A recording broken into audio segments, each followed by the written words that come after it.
महाराज, आपके नेत्र उन ऋषि कुमारों को खोज रहे हैं। हाँ श्री राम, उनके मिथिला में आने का प्रमाण तो मिल ही चुका है। वो तुनीर, अवश्य ही वो यहीं कहीं होंगे। फिर चिंता किस बात की? ऐसी प्रतिस्पर्धा कोई धनुर्धर नहीं छोड़ेगा। आप स्पर्धा का शुभारंभ कीजिए महाराज। वो बालक अवश्य भाग लेंगे। हम अवश्य भाग लेंगे कुश। प्रतियोगिता क्षेत्र में हमारे जाने पर रोक है, किंतु हमारे बाणों को तो नहीं। महाराज जनक ने प्रतिस्पर्धा के आरंभ का आदेश दे दिया है, तो पहली प्रतियोगिता है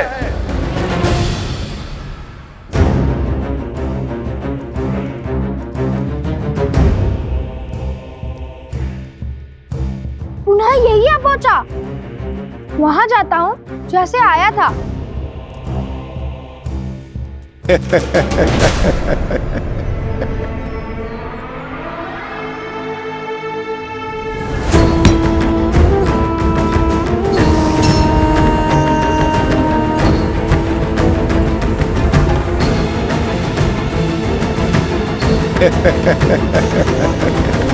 महाराज, इस पक्षी को नीचे लाने के लिए प्रतियोगी इस पर वार करेंगे, इसे मार देंगे। धर्म की रक्षा के लिए वध करना केवल देवताओं का कार्य है। आत्म सुरक्षा के लिए वध करना मनुष्य का कार्य है। भोजन के लिए वध करना पशुओं का कार्य है। किंतु केवल मनोरंजन के लिए या सामर्थ्य के प्रदर्शन के लिए वध करना केवल और केवल राक्षसों का कार्य है।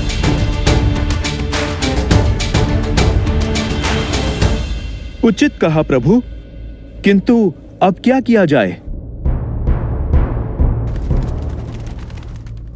इस पक्षी को बिना मारे भूमि पर लाना होगा। उसे आहत करना निषेध है।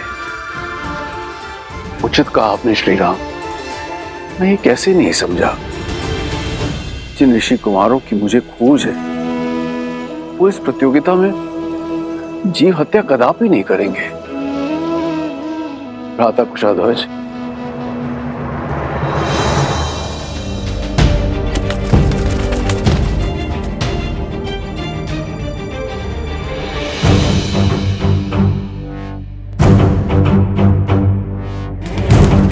प्रभु, बिना पक्षी को आहत किए कैसे नीचे लाएंगे वो? ये तो नन्हे बालक जान पड़ते हैं। इतनी बुद्धि, इतना विवेक होगा उनमें? प्रभु, कहीं प्रयास में ही पक्षी आहत हो गया तो? एक विशेष सूचना, इस पक्षी को नीचे लाने के लिए कोई भी इसे आहत नहीं कर सकता।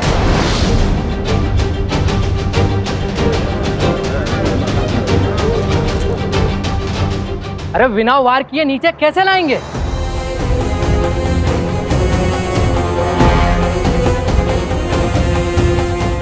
हमें कौन से पक्षी की भाषा आती है जो उन्हें बहला फुसला के नीचे ले आएंगे? हम सब साथ में बाण मार कर भी उसे नीचे नहीं ला पाएंगे। असंभव है प्रतिस्पर्धा पूरी करना। महाराजा जनक हमारा अपमान करना चाहते हैं, इसीलिए इन्होंने असंभव शर्त रखी है। हाँ हाँ, ये अपमान है हमारा। हाँ हाँ, ये अपमान है हमारा। हाँ हाँ, ये अपमान है हमारा। हाँ हाँ, ये अपमान है हमारा। हाँ हाँ, ये अपमान है हमारा। ये अपमान है हमारा। शांत हो जाइए, शांत हो जाइए। हम कैसे शांत हो जाए? ये अपमान है हमारा।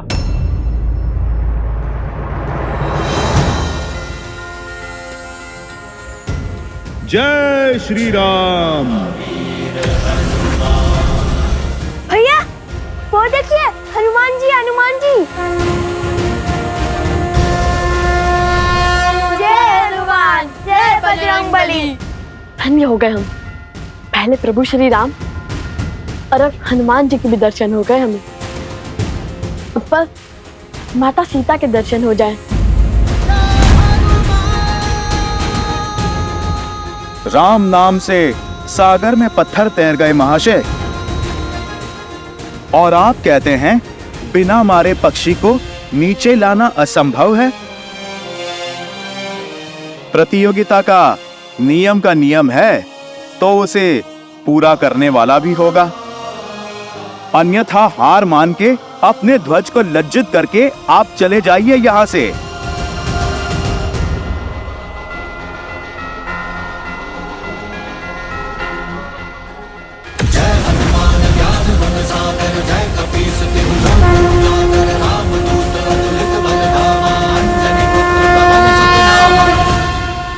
हम पक्षी को बिना आहत करे भूमि पर तो ले आएंगे, किंतु ये केवल प्रथम चरण है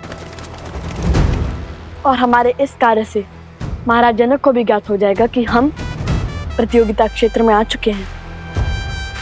हाँ, उनके जान जाने में कोई समस्या नहीं है। समस्या तो प्रतियोगिता में भाग लेने से पहले उनसे मिलने में है। नहीं कुश, अभी प्रतियोगिता के कई चरण शेष हैं। यदि प्रतियोगिता पूर्ण होने से पहले प्रभु या महाराज जनक ने हमें पकड़ लिया तो माता के आदेश का उल्लंघन होगा।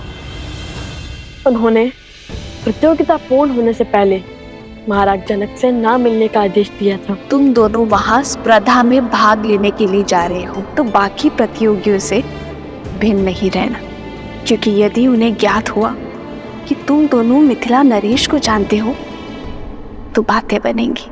अर्थात हर बार प्रतियोगिता जीतकर हमें अपना स्थान बदलना होगा जब तक प्रतियोगिता पूर्ण ना हो जाए। चलो पहले ये चरण तो जीत ले।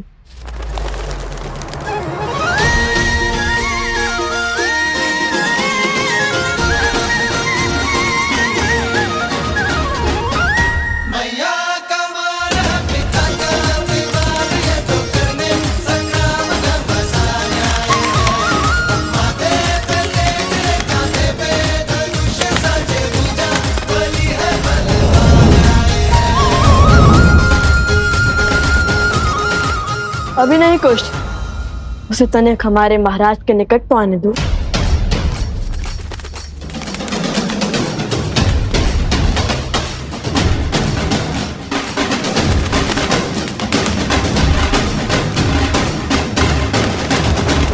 अब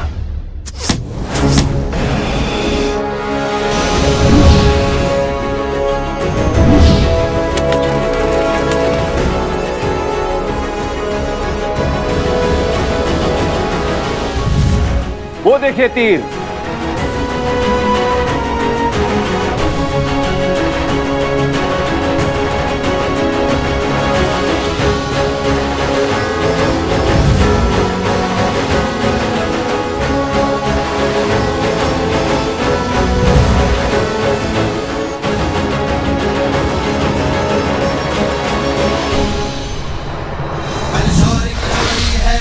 महावीर भी करते प्रणाम, जो करे प्रहार तो हिल जाए धरती पर्वत आसमान।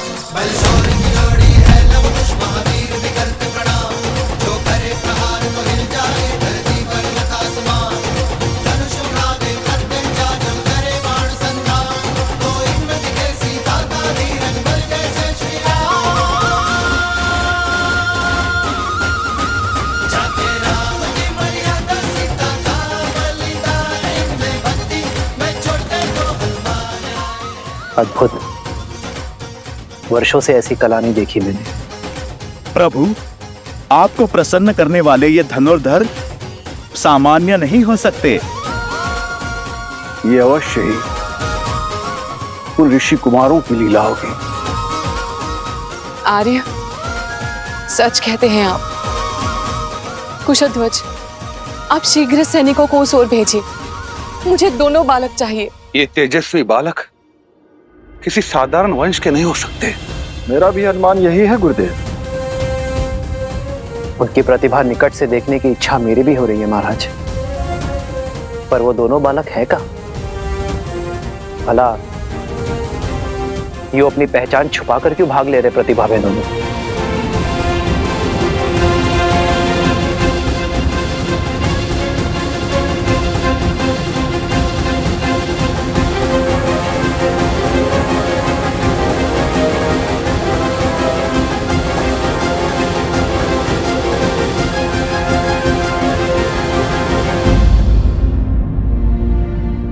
मुझे पूर्ण विश्वास है कि ये वही वीर बालक है, किंतु ये छुप चुप किस प्रथा में भाग क्यों ले रहे हैं? उन बालकों को खोजना चाहते हैं तो प्रतिस्पर्धा आगे बढ़ाइए महाराज। जिन्होंने पहले चरण में अपना शौर्य दिखाया है वो दूसरे चरण में भी अपनी उपस्थिति अवश्य दिखाएंगे। आनंद,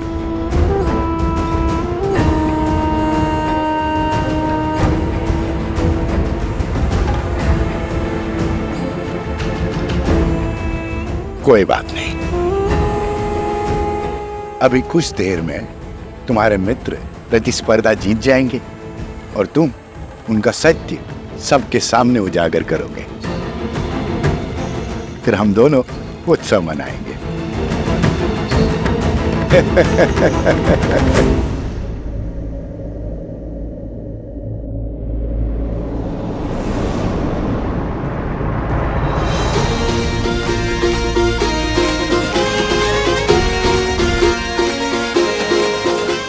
जाओ वहां, खोजो उन्हें।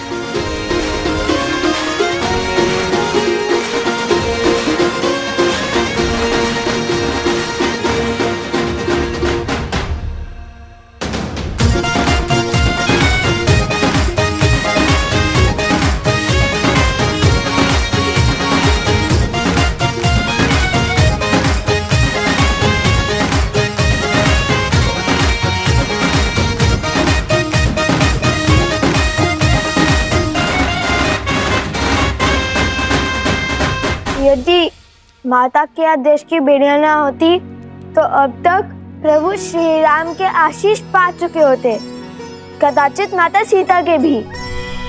माता ने प्रतियोगिता पूर्ण होने से पहले महाराज जनक के समक्ष न आने का आदेश इसलिए दिया था ताकि महाराज जनक को कोई पक्षपाती न समझे, और यदि ये आदेश ना हुआ होता तो प्रतियोगिता स्थल से इतनी दूर, इतनी बाधाएं पार कर स्पर्धा में भी ना जीते होते। उचित है। और वैसे भी प्रभु श्री राम का आशीष तो देर सवेर भी ले लेंगे हम।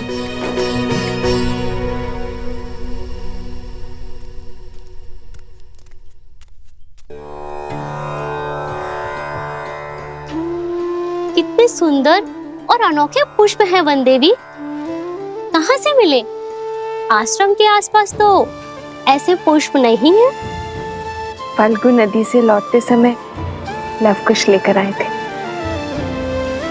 इतनी सुंदर और अद्वितीय माला बनाई, किंतु इतनी छोटी क्यों? ये मेरे आराध्य के लिए, जिनकी मूर्ति मैं सदा अपने साथ रखती हूँ।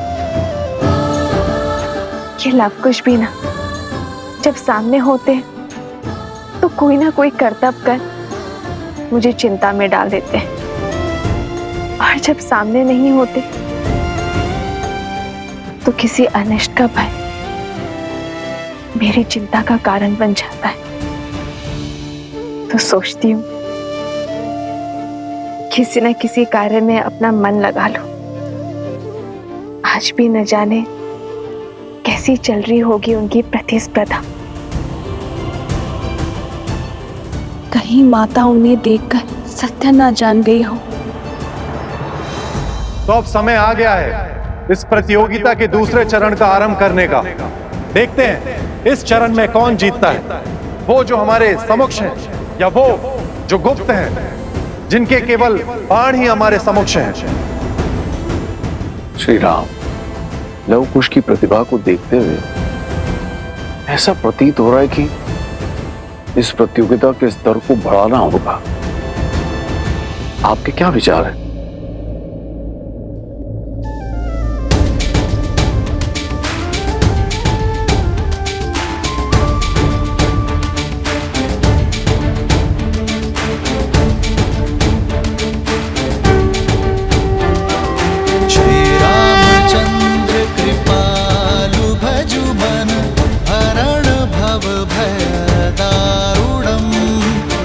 कंजलोचन कंजमुख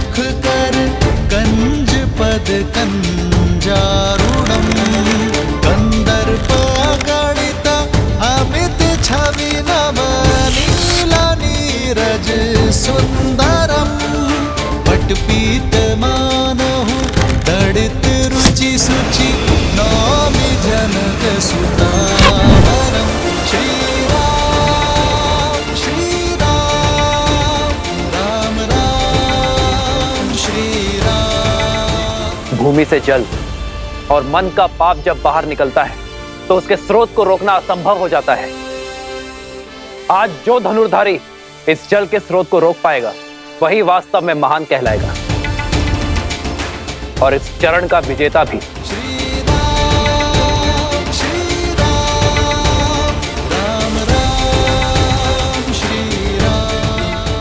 भूमि से निकले जल को रोकना कठिन होगा। अत्यंत कठिन कार्य है श्री राम। किसी भी भूमि से जल निकालना गुरु अपने शिष्य को अवश्य सिखाते हैं, किंतु धरा से निकलते जल को रोकना ये हर किसी के बस की बात नहीं है। वीरों को परख रहे हैं महाराज। परीक्षा इतनी सरल कैसे हो सकती है? देखते हैं उन ऋषि कुमारों ने विद्या सीखी है या नहीं।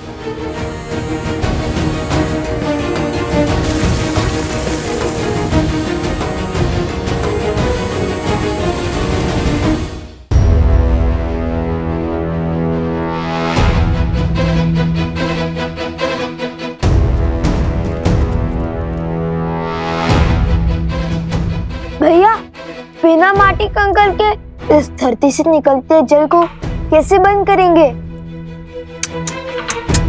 असंभव।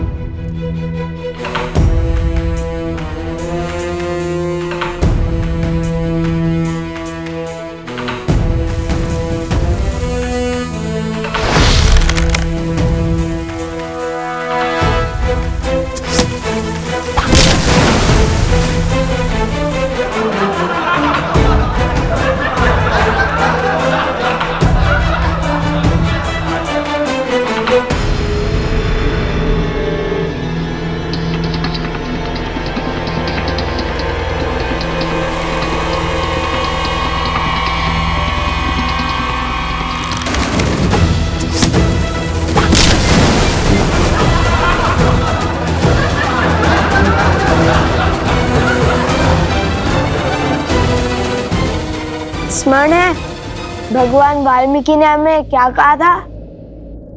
ईश्वर कोई कठिनाई ऐसे ही नहीं देता, इसका हल संभव ना हो।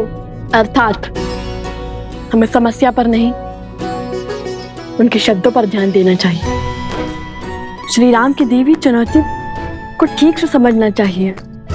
उनके मुख से निकले हर शब्द में ही संकट का हल होता है, किंतु सरल तो ये भी नहीं होगा, क्योंकि महान व्यक्ति और व्यक्तित्व के मुख से निकले शब्दों को समझने में कभी कभी पूरा जीवन निकल जाता है। अरे शीघ्र हल खोजिए भैया, जीवन भर यही थोड़ी ना छुपे बैठ सकते हैं। मन के गर्त से निकले पाप को रोकने के लिए क्या उपाय हो सकता है? ईश्वर की कृपा, और क्या।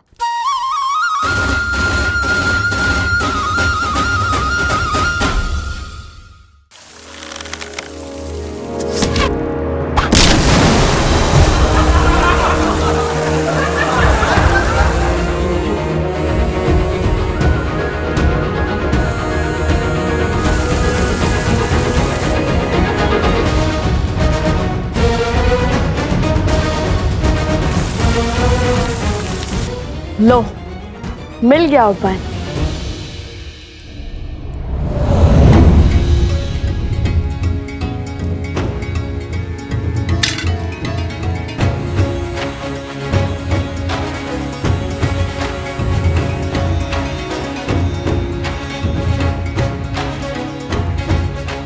जल का प्रभाव नीचे से ऊपर है, तो उसे रोकने के लिए हमें उसका विपरीत अर्थात ऊपर से दबाव बनाना होगा।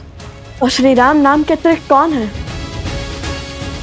जो पाप के ज्वार और बहती जलधारा को रोक सके?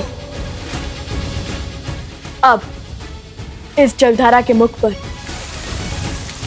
हमारे ईश्वर श्री राम नाम की मोहर लगेगी।